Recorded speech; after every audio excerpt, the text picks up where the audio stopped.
আসবে ভাই কি ভাই, আসবে ভাই কি তোমার প্রেমের নগরকে কেড়ে নিতে পারবে। তবে ভাই বলাও যায় না, ভরা যৌবন দেখতে সুন্দর ভালো, কে জানি যদি কোনো স্বপ্নের রস পড়েছে। আজ শুক্রবার করতে মা সন্তোষের মতো করবো বলে আমি উপোস করে আছি বটে। আজ অন্তত ওসব কথা বলো না। সন্তোষের ব্রত তবে তো ভালোই হয়েছে। ওই সন্তোষের কাছে ভালো করে মানে ওই তোমার বুকের ধার যেন অন্য বুকে মিশে পড়তে। তোমার কি এতটুকু দয়া মায়া নেই পড়তে? দাসের মতো তোমার পায়ের তলায় পড়ে আছি। এক বেলা আধ পেটা খেতে দাও, আমি মুখ বুঝে সহ্য করতে পারছি। কিন্তু তোমার এই কাটা বেদনা যন্ত্রের কথা আমি যে আর সহ্য করতে পারছি না পড়তে। আমার কি হবে? কি বললি সে জবাব? আমরা তোকে দাসীর মতো ধরেছি, তোকে খেতে দিই না, এত বড় কথা বলি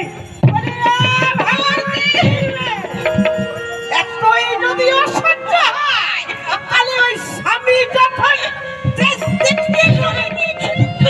সঙ্গে খেলেই পড়তে দূর হোক পড়তে কেলেঙ্কারিতে গায়ে কাল পাতা যাচ্ছে, তার উপর আবার চুপা উল্টে আমার নামে বাচ্চা।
মানুষের সন্তান বিধান করাই তো মায়ের কাজ।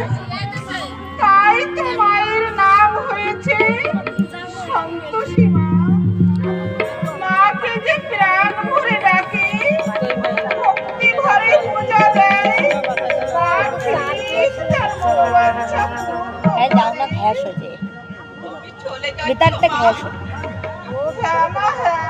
কেন জেঠিমার হইছে তোমার স্বামী বাড়ি আসুন, তারপর আর একদিন এসে যাও আমি ভিক্ষা নিয়ে বই দিকে আসো, বই দিকে করতে পারো তোমার ওই সাজিতে কি মা? কিছুই নেই, আজ শুক্রবার কিনা, তাই সন্তোষী মার ব্রত পূজা করব বলে আমি ফুল তুলতে যাচ্ছিলাম না। সে কি মা, ওই তো তোমার সাজির মধ্যে ফুল দেখতে পাচ্ছি। হ্যাঁ, দেখি দেখি দেখি, এই সাজের মধ্যে এত জবা ফুল এলো কোথা থেকে? আমি তো হয়তো মনের ভুলে কখন তুলে রেখেছো, তাই হয়তো তোমার মনে নেই। না না, আমি তো ভুল তুলিনি, আমার বেশ মনে আছে মা। খালি সাজটাই আমি এখানে নিয়ে এলাম, তাহলে তাহলে